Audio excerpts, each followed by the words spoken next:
अस्सलामुअलैकुम, आप देख रहे हैं समा। मैं हूं फवाज़ ज़ैदी और मैं हूं सबा शेख। बुलेटिन में कहेंगे खुशामदीद। हम शर्मिंदा हैं। कल कौमी असम्बली में जो कुछ हुआ पूरी दुनिया ने देखा, मगर अफसोस के आइंदा ऐसे वाक़यात की रोकथाम के लिए हुकूमत और अपोजिशन अब तक एक पेज पर नहीं आ सके, बल्कि एक दूसरे को कसूरवार ठहरा रहे हैं। कल लगी आग ठंडी न हो सकी। आज भी कौमी असम्बली का इजलास शुरू होते ही शोर मचने लगा। अपोजिशन लीडर मियां शहबाज शरीफ ने तकरीर शुरू ही की थी कि स्पीकर की डाइस की तरफ कुछ फेंका गया। असद कैसर को गुस्सा आया और उन्होंने खबरदार किया कि नोट कर लें, जिसने फेंका है उसके खिलाफ कार्रवाई करूंगा। कहा इस तरह ऐवान को नहीं चला सकता। स्पीकर फौरन ही इजलास मुलतवी करके चले गए। तूफान बदतमीजी को रोकते जो इमरान खान नियाजी के हुक्म पर हुआ। ये किसने फेंका भाई? ये किसने मारा है? ये जिसने मारा है इसको हाउस से निकालो। ये किसने मारा है? नोट कर लो जिसने मारा है इसको। मैं हाउस को एडजर्न करता हूं, इस तरह हाउस नहीं चलाता। मियां साहब इस तरह नहीं होता, इस तरह नहीं होता। देखिए ये भी कोई तरीका नहीं है कि उसने गलत चीज फेंकी है, इसके खिलाफ मैं एक्शन लूंगा। जिसने कहा है इसको मैं बैन करता हूं। चेक कर ले किसने मारा है। मैं इस हाउस को तब तक नहीं चलाऊंगा जब गवर्नमेंट और अपोजिशन दोनों मिलके करते। मैं कल तक एडजर्न करता हूं इसको। तो आपको क्या बताएं कि कल लगी आग अब तक ठंडी ना हो सकी। आज भी कौमी असम्बली का इजलास शुरू होते ही शोर मचने लगा। अपोजिशन लीडर शहबाज शरीफ ने तकरीर शुरू ही की थी कि स्पीकर की डाइस की तरफ कुछ फेंका गया। असद कैसर को गुस्सा आ गया और उन्होंने खबरदार किया कि नोट कर ले, जिसने फेंका है उसके खिलाफ कार्रवाई करूंगा। उनका कहना था कि इस तरह ऐवान को नहीं चलाया जा सकता। स्पीकर फौरन ही इजलास मुलतवी करके चले गए। इस तूफान बदतमीजी को रोकते जो इमरान खान नियाजी के हुक्म पर हुआ। ये किसने फेंका भाई? ये किसने मारा है? ये जिसने मारा है इसको हाउस से निकालो। ये किसने मारा है? नोट कर लो जिसने मारा है इसको। मैं हाउस को एडजर्न करता हूं, इस तरह हाउस नहीं चलाता। मियां साहब इस तरह नहीं होता, इस तरह नहीं होता। देखिए ये भी कोई तरीका नहीं है कि उसने गलत चीज फेंकी है, इसके खिलाफ मैं एक्शन लूंगा। जिसने कहा है इसको मैं बैन करता हूं। चेक कर ले किसने मारा है। मैं इस हाउस को तब तक नहीं चलाऊंगा जब गवर्नमेंट और अपोजिशन दोनों मिलके करते। मैं कल तक एडजर्न करता हूं इसको। तो वही शोर शराबा हुआ है जो गुज़िश्ता 2 रोज़ से देखने में आ रहा है। कौमी असम्बली का इजलास दौरान ख़िताब माइक भी ख़राब हुआ। मियां शहबाज शरीफ इजलास में जैसे ही उन्होंने बातचीत शुरू की तो किसी रुकन की तरफ से कुछ फेंका गया और वो स्पीकर की जानिब फेंका गया। तो स्पीकर ने ये कहा कि वो इस तरह से इस सिचुएशन में इजलास को नहीं चला सकते। जब तक हुकूमत में और अपोजिशन में इत्तेफाक नहीं हो जाता उस वक्त तक इजलास मुलतवी होता है। उन्होंने फ़िलहाल कहा कि मैं कल तक ये इजलास मुलतवी करता हूँ। तो पार्लिमानी रिवायात बिल्कुल ऐसी नहीं है जिस तरह से हमने गुज़िश्ता 3 रोज़ से देख रहे हैं। एक धींगा मुश्ती हो रही है, ऐवान में शोर शराबा हो रहा है, मछली बाजार ऐवान बना रहा और आज भी बिल्कुल ऐसा ही देखने में आया। उम्मीद ये की जा रही थी कि आज शायद थोड़ा सा माहौल ठंडा होगा, लेकिन जैसे ही शहबाज शरीफ ने अपनी तकरीर शुरू की तो ऐवान का माहौल दोबारा ख़राब हुआ और ऐसे में स्पीकर ने इजलास को कल तक मुलतवी कर दिया। और इसी सारी सूरत हाल के हवाले से लीगी MNA मरियम औरंगजेब ने हुकूमती अरकान पर माहौल ख़राब करने का इल्ज़ाम लगा दिया। दावा किया कि ये लोग पार्लियामान पर हमला करना चाहते हैं। शहबाज शरीफ की तकरीर शुरू होते ही गालियों का सिलसिला शुरू हो गया। मीडिया के सामने वीडियोज़ भी लाने का ऐलान कर दिया। ने इजलास फिर गवर्नमेंट बेंचेस की तरफ से गालियां दी गई ऑपोजिशन को। लिटरली गालियां मैं आपको वीडियोस देने लगी हूं। ना ये लोग चाहते हैं कि पार्लियामेंट चले, ये निजाम पर हमला करना चाहते हैं, ये स्पीकर की कुर्सी पर हमला करना चाहते हैं। बोतलें किसको मारी गई थी? पार्लियामेंट पे हमला करना चाहते हैं।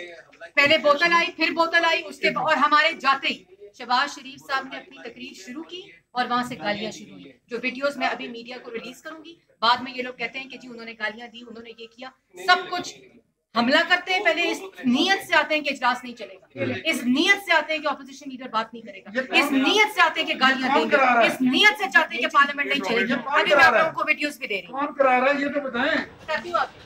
और अभी आपको बताएं कि PTI MNA आमिर डोगर ने अपोजिशन की जानिब से बोतल मारने का इल्ज़ाम लगाया। कहा बोतल अकरम चीमा की आंख पर लगी जिससे वो ज़ख्मी हो गए हैं। तो आमिर डोगर का अपोजिशन की जानिब से बोतल मारे जाने का इल्ज़ाम। अपोजिशन ने अकरम चीमा को सैनिटाइज़र की बोतल मारी। आमिर डोगर की जानिब से ऐसा कहा गया। बिल्कुल, मज़ीद तफसीलात हासिल करते हैं उस्मान खान से। उस्मान, अब क्या हुआ, ये सब हो क्या रहा है? जी बिल्कुल, जैसे ही अपोजिशन लीडर जो है वो तकरीर करते हैं तो कोई ना कोई हंगामा रही जो है वो शुरू हो जाती है। और अब जब दोबारा इजलास आज शुरू हुआ तो उसमें हमने ये देखा कि इजलास में शहबाज शरीफ जो है वो तकरीर कर रहे थे और इसी असना में सैनिटाइजर की बोतलें जो हैं वो आर पार चल पड़ी। यानी अपोजिशन इल्ज़ाम लगा रही है कि हुकूमत ने की है, हुकूमत इल्ज़ाम लगा रही है कि अपोजिशन की जानिब से बोतल आई है। लेकिन ये बोतल जो सैनिटाइजर की थी वो लगने से अकरम चीमा जो कि हुकूमती रुकन हैं उनको नाक के करीब जो है वो जख्म भी आया। और आमिर डोगर जो चीफ व्हिप हैं हुकूमती पार्टी के, उनकी जानिब से इल्ज़ाम आयद किया गया है कि अपोजिशन क्योंकि ये इजलास चलाना नहीं चाहती और हुकूमत जो है वो अफवाम तफहीम से इस इजलासी कार्रवाई को आगे बढ़ाना चाहती थी, लेकिन अपोजिशन की जानिब से एक बार फिर ऐसी हरकत की गई है और ये बोतल जो है वो अपोजिशन की जानिब से मारी गई है जो कि अकरम चीमा को लगी है। और उनकी जानिब से भी कहा कि तमाम मीडिया जो है वो ये देख रहा था, तमाम अरकान इस इजलासी कार्रवाई को चलाने के ख्वाह थे, लेकिन अभी कहा जा रहा है कि अपोजिशन ने दोबारा से ऐसी हरकत करके इजलासी कार्रवाई को मुअत्तल करवा दिया। यानी कल बजट बुक चली और आज सैनिटाइज़र की बोतल, कल मलाइका बुखारी की आंख पर बजट की बुक लगी, ये आप देख भी सकते हैं मनाजिर में, और आज अकरम चीमा की आंख पर लगी सैनिटाइज़र की बोतल। बहुत बहुत शुक्रिया आपका उस्मान खान, आप हमें आगाह कर रहे थे। उस्मान खान हमारे साथ मौजूद थे और बता रहे थे कि PTI के MNA आमिर डोगर ने अपोजिशन की जानिब से बोतल मारे जाने का इल्ज़ाम लगाया। कहा कि बोतल अकरम चीमा की आंख पर लगी है। तो कल हमने ये देखा था कि बजट की बुक जो है वो फेंकी गई थी अपोजिशन अरकान की जानिब से भी, और अपोजिशन अरकान की जानिब से जो बजट बुक्स हुकूमत की जानिब फेंकी जा रही थी तो हुकूमत की जानिब से भी वो बजट बुक फेंकी जा रही थी अपोजिशन अरकान की जानिब। तो ये कहा जा सकता है कि कल बजट बुक चली थी और आज ये कहा जा रहा है कि सैनिटाइज़र की जो बोतल हैं वो फेंकी गई हैं। हुकूमत ये इल्ज़ाम लगा रही है कि वो अपोजिशन की जानिब से फेंकी गई हैं, लेकिन अपोजिशन की जानिब से ये इल्ज़ाम लगाया जा रहा है कि हुकूमती अरकान की जानिब से पहल ये की गई है, सैनिटाइज़र की बोतल फेंकी गई है। लेकिन अब इसकी बाकायदा तहकीकात होंगी चूँकि स्पीकर ने ऐलान कर दिया और ऐलान करते ही उन्होंने इजलास कल तक के लिए मुलतवी भी कर दिया है। तो अपोजिशन स्पीकर कौमी असम्बली असद कैसर के खिलाफ तहरीक अदम एतमाद लाने पर गौर कर रही है, जिसके लिए कमेटी बनाई जाएगी। शहबाज शरीफ और बिलावल भुट्टो के चैम्बर में तहरीक अदम एतमाद के लिए बैठक भी लगी। इत्तेफाक किया गया कि अपोजिशन रहनुमाओं को पार्लियामेंट में बात ना करने दी गई तो हुकूमती अरकान भी नहीं बोल पाएंगे। अपोजिशन कायदीन का कहना था कि कल का दिन जमहूरियत की तारीख में स्याह तरीन हैसियत रखता है। शहबाज शरीफ ने पार्लियामेंट में पेश आने वाले वाक़े को अफसोसनाक और काबिल मजम्मत करार दे दिया। कहा कि तारीख में ऐसे अमल की मिसाल नहीं मिलती। बिलावल भुट्टो का कहना है कि हुकूमती रवैये के खिलाफ मिलकर लाहे अमल अपनाएंगे। हिज़्ब इख्तिलाफ ने रद्द अमल नहीं दिया तो ये जमहूरियत के लिए बेहतर नहीं होगा। में ये पार्लियामान की तारीख का एक स्याह दिन था। इससे ज़्यादा तूफ़ान बदतमीज़ी और इससे ज़्यादा गलीज़ गालियाँ और गाली गलोच अपना ज़ुबान शर्मा जाए कोई एक लफ्ज़ मिलाने के लिए उसको जितना भी कंडेम किया जा सकता करना चाहिए हमने किया है।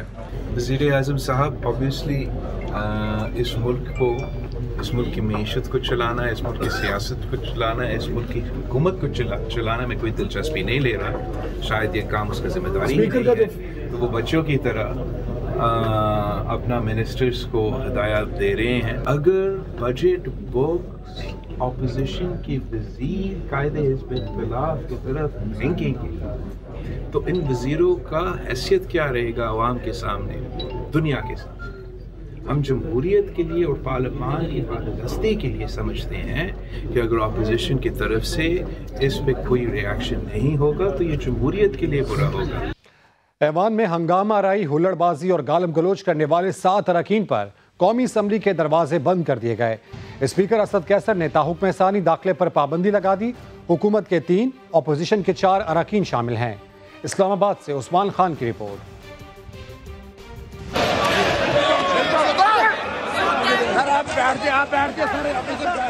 हुल्लड़बाजी, हंगामा आराई और गालम गलोच के जरिए ऐवान के तकद्दुस के बुखिये उधेड़ने वाले असम्बली में दाखिल न होने पाए। गुज़श्ता रोज के शर्मनाक वाक़े पर स्पीकर असम्बली का एक्शन। बदतमीजी और बदतहजीबी के मुरतकिब 7 अरकान का ऐवान में दाखिला बंद कर दिया। पाबंदी का सामना करने वालों में PTI के अली नवाज अवान, अब्दुल मजीद खान और फहीम खान शामिल। नून लीग के शेख रुहेल असगर, अली गौहर खान, चौधरी हामद हमीद और आगा रफीउल्लाह पर भी असेंबली के दरवाजे ताहुक्म सानी बंद। लीगी रुकन अली गौहर को दाखिली दरवाजे पर सार्जेंट एट आर्म्स ने रोक दिया। कितने लोग हैं?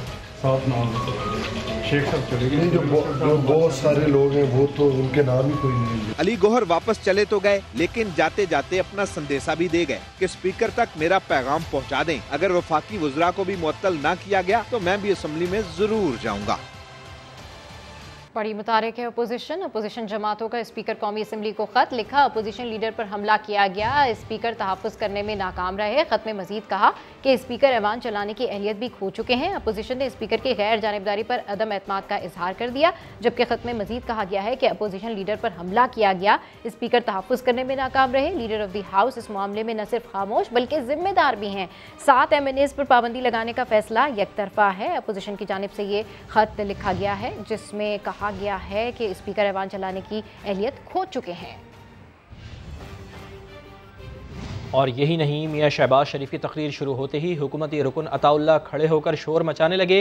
शहबाज शरीफ की तरफ देखकर कहा, हमने तुम्हें नहीं सुनना। मजीद क्या कहा आप भी सुनिए।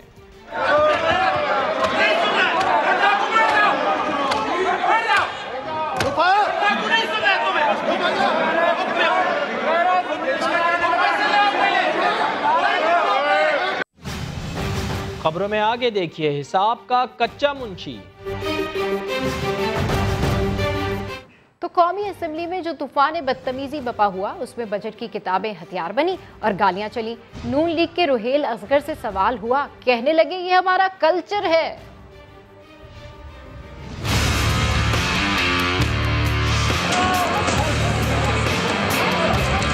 किताब का एहतराम और शुस्ता जुबान मुहज़्ज़िब सकाफत की पहचान है और कौमी नुमाइंदों का ऐवान मुक़द्दस मुकाम समझा जाता है, मगर हमारे यहाँ मुक़द्दस ऐवान अखाड़ा बन गया। बजट की किताब हथियार और जुबानों से तड़ातड़ गालियां निकली। नून लीग के रहनुमा रुहेल असगर से पूछा गया, साहब ये क्या है? कहने लगे, आपकी फैमिलीज ने भी, सबकी फैमिलीज ने देखा है ये गालियां देना अच्छा पंजाब का कल्चर। फिर कहने लगे, सर ये आपने गाली देने को पंजाब के कल्चर से जोड़ दिया कि यार होता है, गुस्से में आके बंदा कर जाता है। गुस्से में हो जाता है? नहीं जनाब, न ये हमारी सकाफत है, न तहजीब और न तारीख, ये सिर्फ हमारी जगहसाई है। वज़ीर मुमलिकत बराए इत्तलात फारूक हबीब का कहना है कि पंजाब के लोग माओ बहनों की इज्जत करते हैं, उनके नाम पर गालियां नहीं देते। रुहेल असगर अपनी सोच को पंजाब के कल्चर के साथ ना मिलाएं। उन्होंने लीगी क़यादत से मुतालबा किया कि वो रुहेल असगर को फौरन शोकॉज नोटिस जारी करें। हैरान हूँ कि इनकी लीडरशिप ये कैसे इन चीज़ों को जो है वो बर्दाश्त कर लेती है। एक रुकन असम्बली जो कई बार कौमी असम्बली का रुकन बन चुका है, अगर उनकी ये हालत है, उनकी ये सोच है और उनकी ये जो गंदी सोच है उसको पंजाब के कल्चर के साथ ना वो जोड़ें। क्या इनकी पूरी लीडरशिप का भी यही बयानिया है? क्या वो भी यही समझते हैं कि ये हमारे कल्चर का हिस्सा है? जब तक वो इस चीज़ के ऊपर जो है इनसे जवाब ना दें, इनको शोकाज ना दें, तो मुझे न लगेगा कि उनकी भी सोच यही। कौमी असम्बली में किताबों से लड़ाई के बाद हुकूमती और अपोजिशन अरकान में अब अल्फाज की लड़ाई शुरू हो गई। जरताज गुल का कहना है कि नून लीग की गुंडागर्दी से खवातीन अरकान महफूज नहीं। पार्लियामेंट का तकद्दुस पामाल करने वालों की रुकनियत मुअत्तल करने का मुतालबा भी कर दिया। फारूक हबीब का कहना है कि सियासत में गुल्लूक्रेसी मतवाली क़यादत ने मुतारिफ कराई।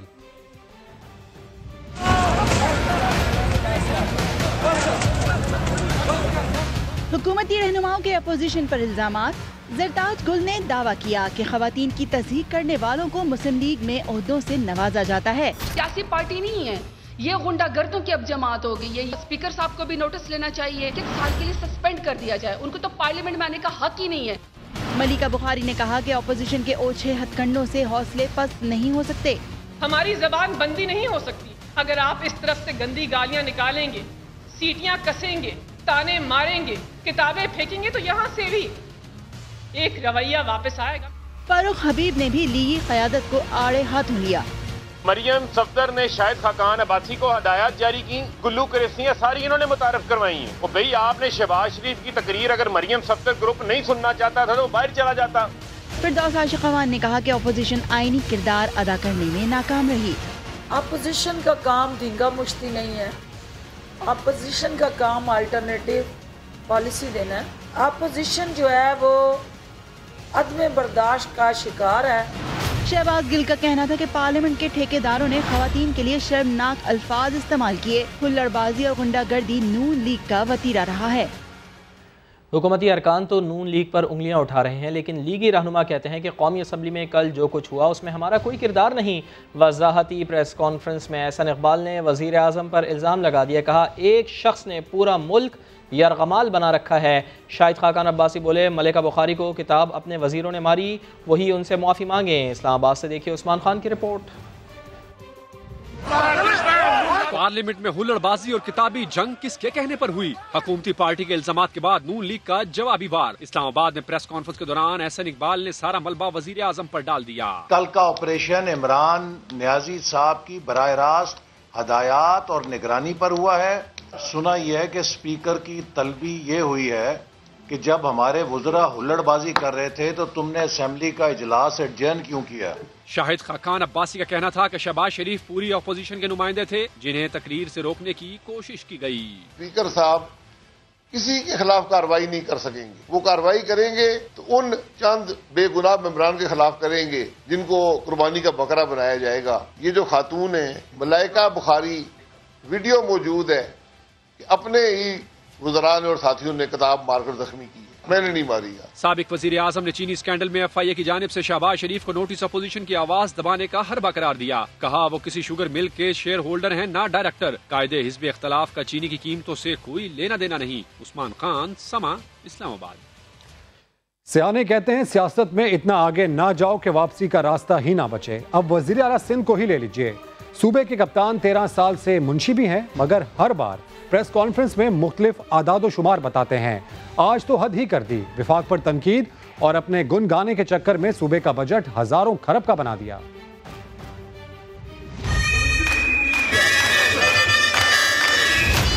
कल बड़ा शोर था। सिंध असेंबली में बजट के दौरान सीटियां बज रही थीं।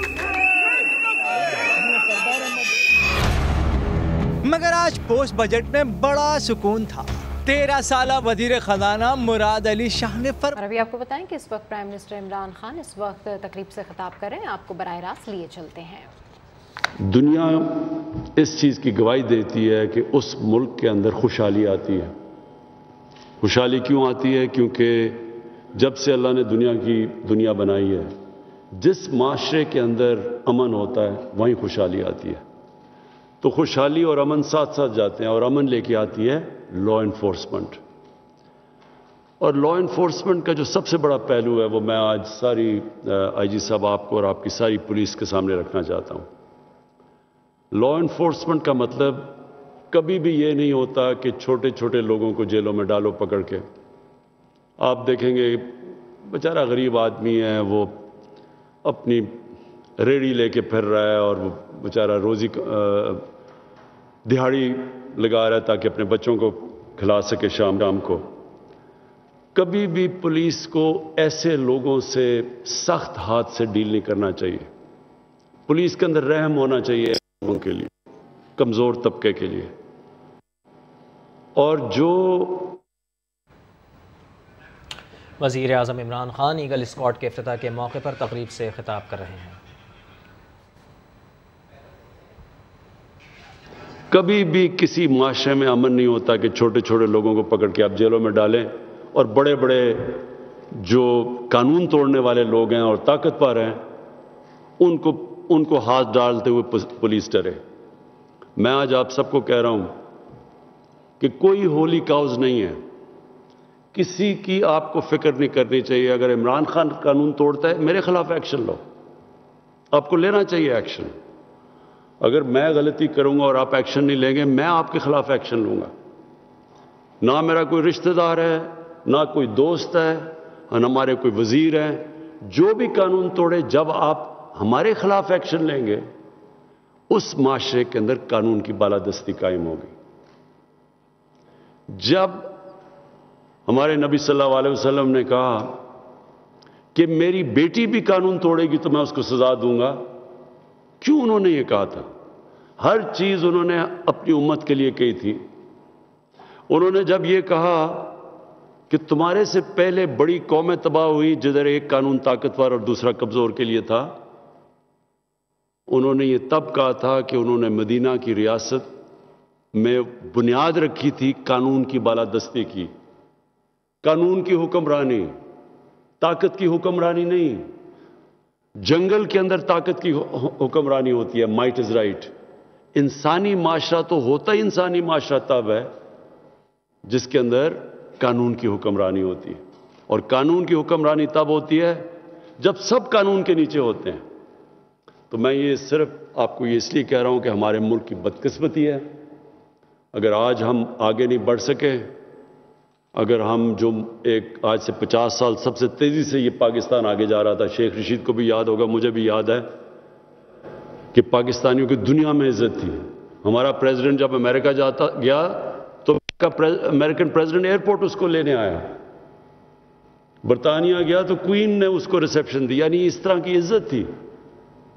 तो अगर आज हम वहां नहीं पहुंचे उसकी वजह ही एक है कि ताकतवर के लिए कानून और कमज़ोर के लिए दूसरा। जो हमारे नबी सल्लल्लाहु अलैहि वसल्लम ने कहा था कि बड़ी कौमें तबाह हुई, हमारी ये जो हम पीछे रह गए उसका बहुत बड़ा वजह ये थी।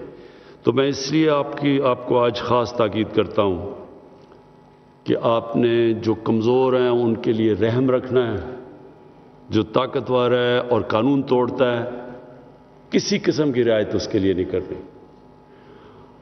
और फाइनली ये जो आज मैं देख रहा हूँ सेफ सिटी ऑपरेशन, मुझे बड़ा अच्छा लगा ये देख के। इसमें शेख साहब आपको, मैं अपने आईजी साहब आपको कह रहा हूँ कि किसी किस्म की आपकी मदद चाहिए, ये बड़ी ज़रूरी है। टेक्नोलॉजी इतनी तेज़ी से एडवांस की है कि हमें पूरी तरह इस्तेमाल करना चाहिए टेक्नोलॉजी का।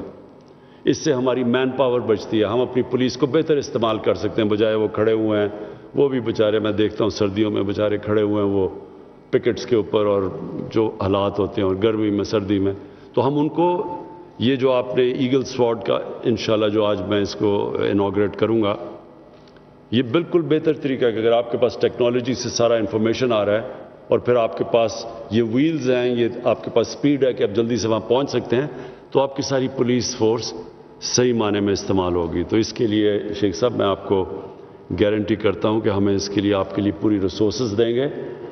और उसकी भी वजह है क्योंकि आप जब एक यहाँ अमन होगा, जब यहाँ आपकी लॉ इन्फोर्समेंट होगी, तो इसी से पैसे जनरेट होंगे, हम और ज़्यादा पैसे जनरेट करेंगे। इन्वेस्टर आता है, इस्लामाबाद एक ऐसी जगह है कि बाहर से लोग आते हैं, कैपिटल है पाकिस्तान का, तो जब वो इस्लामाबाद को देखते हैं कि वहाँ अमन है, वहाँ पुलिस की प्रेजेंस है, तो ये सारा मुल्क का इमेज ऊपर जाता है।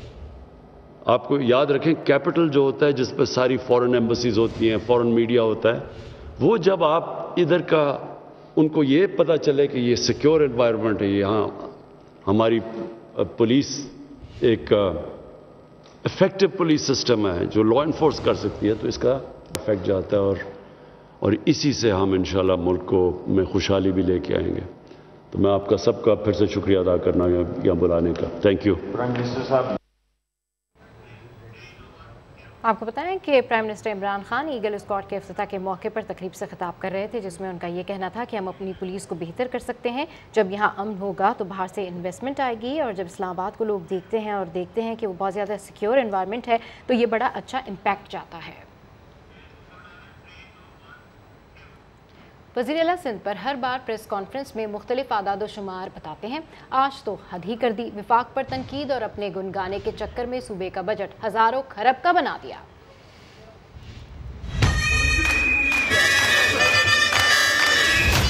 कल बड़ा शोर था, सिंध असेंबली में बजट के दौरान सीटियां बज रही थीं। मगर आज पोस्ट बजट में बड़ा सुकून था। 13 साला वजीर खजाना मुराद अली शाह ने फरमाया, कल जो माहौल असेंबली में किया गया, तो शायद पता नहीं आप लोगों ने कुछ सुना कि नहीं सुना सही तरीके से। और फिर वो मुराद अली शाह जो लंबे चौड़े अदाद शुमार लिखकर प्रेस कॉन्फ्रेंस करते रहे, वफाक के सामने हिसाब किताब के पलंदे लहराते रहे। सिंध को कितने अरब नहीं मिले ये बताते रहे। हमारे साथ शदीद नाइंसाफी हुई है, सिर्फ बुक्स ने 90 अरब इधर दिए, 93 अरब उधर दिए। कहाँ है भाई, दिखाओ तो सही, स्कीम बता दो। पोस्ट बजट तकरीर में सिंध का बजट वफाक से भी ऊपर ले गए। अगले साल का हमारा बजट 1,477 बिलियन 903 मिलियन का है, 14,077 अरब रुपए। मगर फिर फौरन ही एहसास हो गया कि हिसाब किताब में कच्चे हैं। अरब के बाद खरब होते हैं, कितनों में खरब होते हैं मुझे नहीं पता, 14 खरब बन जाते हैं जो भी बनते हैं। ये है सिंध के 13 साल से वजीर खजाना, न जाने कितने अरब को खरब समझकर कराची पर लगा चुके हैं, और वो अरब भी न जाने करोड़ थे या फिर लाख। मुंह फुलाकर, विफाक पर तनकीद और सीना फुलाकर अपने काम की तारीफ। जियाले वज़ीर आला का कराची में तरक्याती काम शाहराह फैसल से शुरू होता है और शाहराह फैसल पर ही ख़त्म हो जाता है। फिर भी तंजिया कहते हैं कि हमें कहा जाता है कि काम नहीं करते, बोले काम किया तो क्या होगा। मेरा कराची बेचारा कराची, गंदा कराची, कचरा कराची, और उस पर 13 साल से कायम सिंध हुकूमत एक सुलगता सवाल, और जवाब बस एक ही है, शाहराह फैसल बना दी हमने। शाहराह फैसल को हमने उसको बनाया। शाहराह फैसल की वाइडनिंग ये भी पिछले 3-4 साल में हुई है, 3 लेन से 4 लेन होना। शाहराह फैसल वो रोड बनाया, हमने उसको कंप्लीट रिपेयर किया था। कराची में पीने का पानी नहीं आता, कराची से बारिश का पानी कहीं नहीं जाता, और कराची में सिर्फ गटर का पानी ही नजर आता। मगर सिंध हुकूमत ने शाहराह फैसल जो बना दी। शाहराह फैसल पे जहाँ जहाँ इश्यूज अभी हैं तो मैं देख रहा हूँ, हमने शाहराह फैसल को एड्रेस किया। सारे शहर की सड़कें टूट चुकी हैं, फूट चुकी हैं, मगर मुराद अली शाह ने शाहराह फैसल बना दी है। शाहराह फैसल के ऊपर अंडरपास, फ्लाईओवर, ये सब इस रोड पे आपको नजर आए कि नहीं आए? बाकी शहर का ट्रांसपोर्ट बदहाल है, मगर सिंध हुकूमत का बजट शाहराह फैसल से शुरू होता है, शाहराह फैसल पे खत्म हो जाता है। क्या शाहराह फैसल सगी सड़क है और बाकी सौतेली सड़कें हैं? सिंध हुकूमत शाहराह फैसल से आखिर कब तरक्की की शाहराह पर आएगी? और उस पर भी कहते हैं कि काम ना करने पर ये हाल है। काम नहीं कर रहे भाई, अभी तो काम नहीं कर रहे तो ये हालत है, करेंगे तो पता नहीं क्या करेंगे। बस कर दे बगले, अब क्या रुलाएगा। तो सिंध के बजट में 13 साला करप्शन की दास्तानें हैं। हलीम आदिल शेख पीपल्स पार्टी पर बरस पड़े, कहा पीपल्स पार्टी ने एक बार फिर सिंध कार्ड खेलने की कोशिश की। सूबाई हुक्मरान अवाम को रिलीफ फराहम करने में नाकाम हो चुके, विफाक पर इल्जाम तराशी से काम नहीं चलेगा। बजट बुक के अंदर वही 13 साल की करप्शनों की दास्तानें हैं, तो भी ड्रामा मुराद अली शाह साहब नहीं चलेगा। इन्होंने अजरक कार्ड खेलने की कोशिश की है, सिंध कार्ड खेलने की कोशिश की। इस बजट बुक के अंदर सिंध के गरीब आवाम के लिए कुछ नहीं है, कहानियां हैं। यूनुस मेमन के मुंशी साहब ने जो बजट पेश किया, मुंशी साहब आपने अपनी नौकरी तो पक्की कर ली, लेकिन सिंध के आवाम के दिल में आपकी जगह खत्म हो चुकी है। मतलब जुल्म नहीं है, सीएम हाउस के पैसे बढ़ रहे हैं, गरीब का खाना कम हो रहा है। 53% बजट खर्च ही नहीं कर सके हैं। आपके अंदर एबिलिटी नहीं थी खर्च करने की। ये जो रोते हैं ना, हम इसलिए नहीं कर सके, पैसे नहीं आए, हम इसलिए नहीं, कि वफाक ने रोक लिया। हायरे घोड़ाड़े मरी जाड़े, आपको हायरे घोड़ाड़े में बचने नहीं देंगे मुराद अली शाह साहब। अपोजिशन आपसे हिसाब लेगी।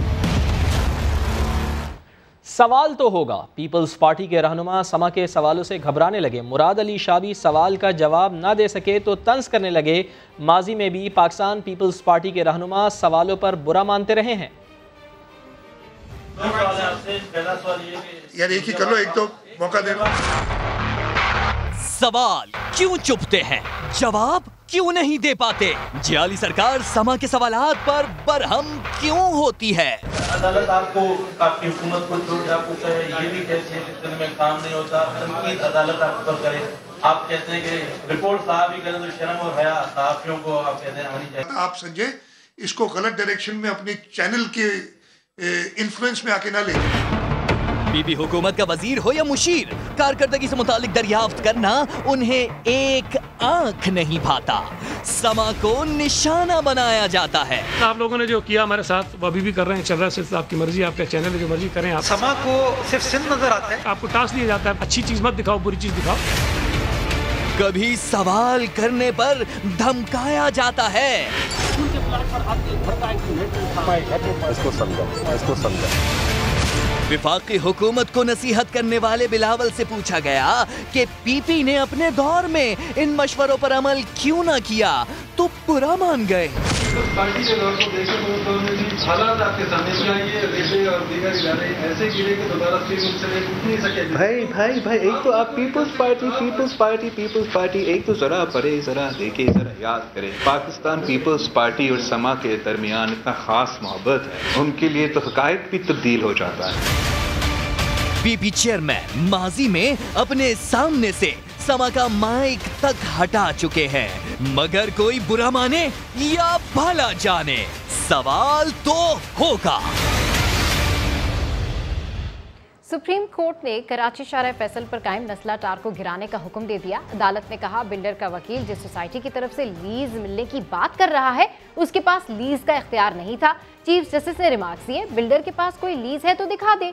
यही हुआ है सारे कराची में, चाइना कटिंग ऐसे ही होती है। मजीद बता रहे हैं इरफान उल हक।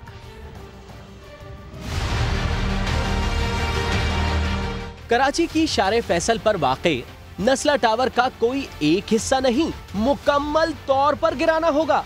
सुप्रीम कोर्ट ने नर्सरी पुल के पास वाक़ई नस्ला टावर के बिल्डर की नजरसानी दरखास्त मुस्तरद कर दी। कराची रजिस्ट्री में गैर कानूनी तामीरात से मुताल्लिक केस की समाअत के दौरान नस्ला टावर के बिल्डर के वकील ने ये मौक़िफ़ इख्तियार किया कि बिल्डर को सिंधी मुस्लिम सोसाइटी ने लीज दी थी, जिस पर जस्टिस एजाजुल एहसन ने कहा कि जिसने बिल्डर को लीज दी उसके पास तो ये इख्तियार ही नहीं था। अदालत के सामने कमिश्नर कराची की रिपोर्ट मौजूद है, जिसके मुताबिक 341 मुरब्बा गज जमीन पर कब्जा किया गया है। इस मौके पर चीफ जस्टिस ने कहा कि फिर भी अगर बिल्डर के पास कोई लीज है तो दिखा दे।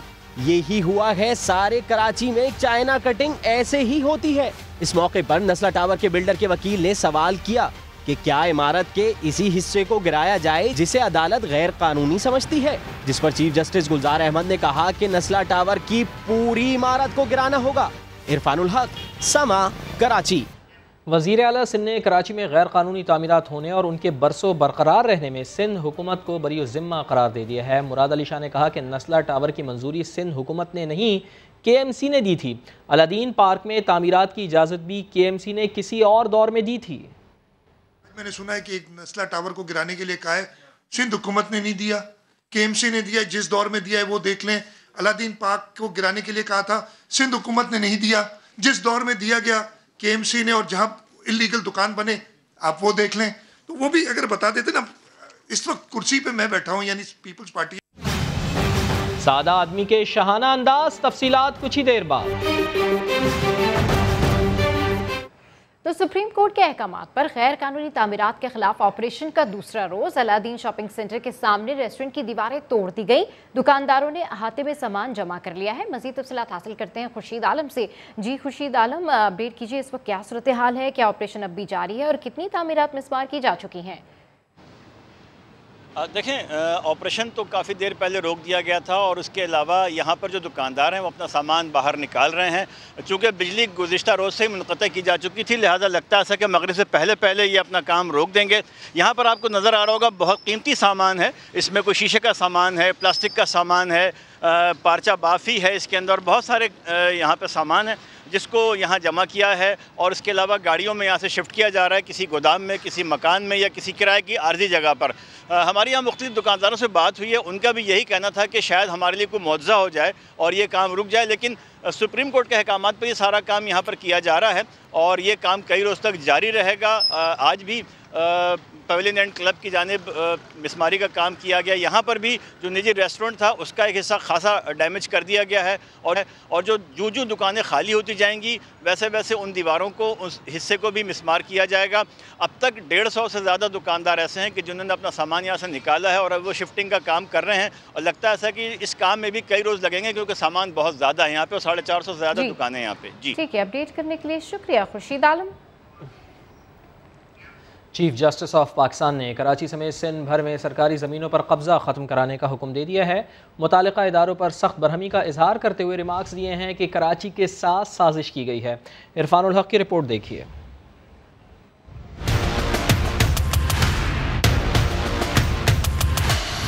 टूटी फूटी सड़कें, उबलते गटर, जगह जगह मिट्टी और कचरे के ढेर। कराची के साथ साजिश है, शहर को तबाह कर दिया गया।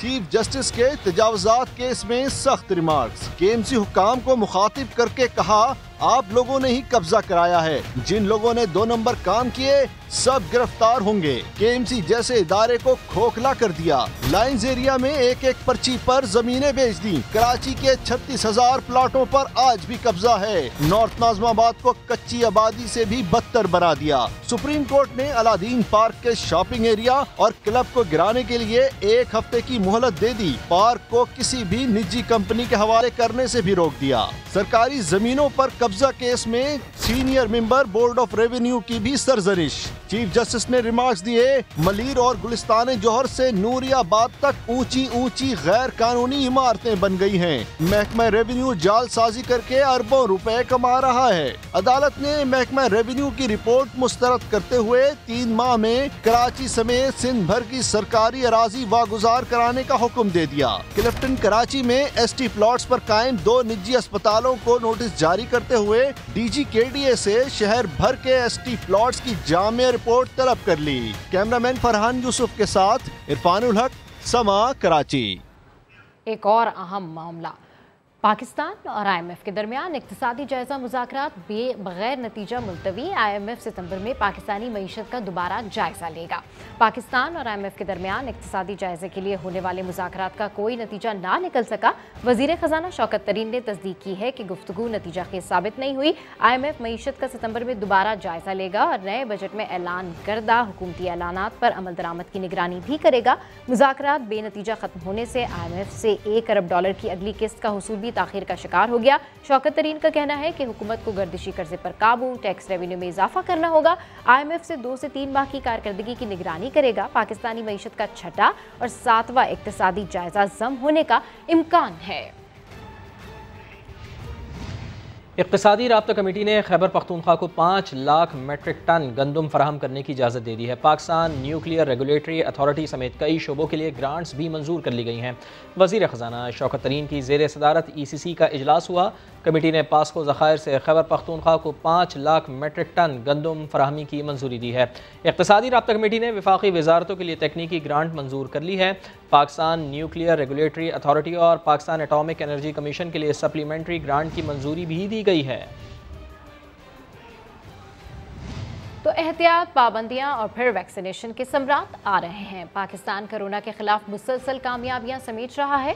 केसेस के बाद अमवात की शरह भी नीचे आने लगी है। 24 घंटे के दौरान 46 अफराद का इंतकाल हुआ। 1038 नए केसेस रिपोर्ट हुए। मुआविन खुसूसी सेहत डॉक्टर फैसल सुल्तान कहते हैं वैक्सीन की किल्लत जल्द दूर हो जाएगी। वैक्सीन की इजाफी फरहमी को यकीनी बना रहे हैं। कोरोना वैक्सीन की किल्लत के मामले पर वज़ीर आला सिंध का अहम बयान। कहा कि हमें कहा था कि वैक्सीन की फ़िक्र ना करें, लोगों को लगाएं। कल हमारे यहाँ वैक्सीन ख़त्म हो गई, वैक्सीन हमें ख़रीदने नहीं देते। हमें कहा गया था कैटेगोरिक टर्म्स में कि आप वैक्सीन सप्लाई की फ़िक्र ना करें, आप अपनी वैक्सीन्स बढ़ाएं, और हमने उस पर अमल किया। अनफॉर्चुनेटली परसों मैंने पहले पंजाब में सुना था कि लोगों को वापस किया जा रहा है, और कल हमारे पास भी प्रॉब्लम हुआ है वैक्सीन सप्लाई का। तो ये जो और हमें ख़रीदने नहीं देते, कहते हैं एक वैक्सीन नहीं खरीदने इसलिए नहीं देते कि हम कहते भाई है कितने की कीमत तो बताओ, मैं महंगी ना खरीद लूँ। कहते नहीं जी वो नॉन डिस्क्लोजर एग्रीमेंट, हम आपको बता नहीं सकते हमने कितने की खरीदी है वैक्सीन। दुनिया खुल रही है उन जगहों पे जहाँ वैक्सीनेशन हो गई है, यहाँ पे वैक्सीन कम हो गई है, और ये फेडरल गवर्नमेंट की जिम्मेदारी है। सियालकोट के मरकजी वैक्सीनेशन सेंटर में अमला कम होने के बायस शहरियों ने एहतजाज और हंगामा आराई की। हॉकी स्टेडियम में कायम मरकज में आने वाले शहरी आपे से बाहर हो गए। शहरियों ने वैक्सीनेशन काउंटर को गिरा दिया। हंगामा आराई के बायस पुलिस को तलब करना पड़ा। शहरियों को वैक्सीनेशन सेंटर से बाहर निकालकर दरवाजे बंद कर दिए गए। पेशावर में सरकारी पनाहगाह मुसाफरों और बेहद कशों के लिए आजमाइश गाह बन गई है। खाने का मयार इंतहाई नाकिस और रिहाइश की सहूलियात नाकाबिल इस्तेमाल है। रिपोर्ट कर रहे हैं अब्दुल रहमान। ये है पेशावर में चारसदा रोड पर सरकारी पनाहगाह। शदीद गर्मी और घुटन के बायस इमारत तंदूर में तब्दील। खाने का मयार नाकिस, और मिकदार नाकाफी, जिस पर मजदूर और मुसाफिर सरापा एहतजाज। यहाँ पे रोटी का मसला है, पानी भी गर्म है, जबकि पंखे वगैरह भी नहीं है। पनागाह की सूरत हाल पर जब बैतुल माल पेशावर के डायरेक्टर से राब्ते की कोशिश की गई तो गार्ड ने जवाब दिया, साहब मीटिंग में हैं। दूसरी जानिब पनागाहों के सूबाई कायम मकाम चेयरमैन ने बद इंतजामी की तस्दीक की। वाकई यहाँ पे काफ़ी जगह गर्म भी थी और हब्स था बहुत ज़्यादा, जिससे लोगों को काफ़ी तकलीफ हो रही थी। मैं इसकी रिपोर्ट इंशाल्लाह जिस कल मिनिस्टर साहब को और सीएम साहब को इसको रिपोर्ट कर दूंगा ताकि इसका कोई हम बंदोबस्त कर सकें। शेल्टर होम में मौजूद मेहनत कशों को फौरी तौर पर पजगी रोड की पनागाह मुंतकिल कर दिया गया। कैमरामैन मेहरान मुनीर के साथ अब्दुर्रहमान समा, पेशावर। लाहौर के इलाके शादरा में स्पोर्ट्स कॉम्प्लेक्स 4 साल बाद भी तामीर न हो सका। जगह जगह गंदगी के ढेर लगे हैं। खिलाड़ी सवाल करते हैं कि आखिर स्पोर्ट्स कॉम्प्लेक्स का काम कब मुकम्मल होगा।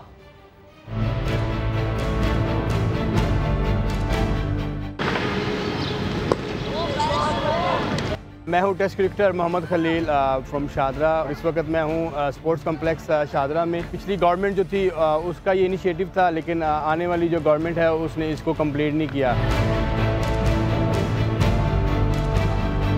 तकरीबन ये 70 कनाल की अराजी है जहाँ पे ये स्पोर्ट्स कॉम्प्लेक्स जो है वो तैयार किया जा रहा था और 25 लाख की आबादी को एक स्पोर्ट्स कॉम्प्लेक्स जो यहाँ पे मुहैया किया जाना था वो अभी तक ताहाल कंप्लीट नहीं हुआ।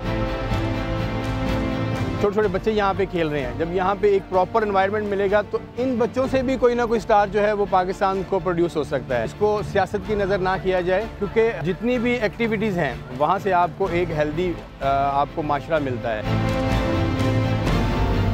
मेरी गुजारिश है गवर्नमेंट से और LDA के हुकाम से कि इस स्पोर्ट्स कॉम्प्लेक्स को जितनी जल्दी कंप्लीट करें ताकि ये जो 25 लाख की आबादी जो है शादरा की, ये इससे अफादियत उठाए।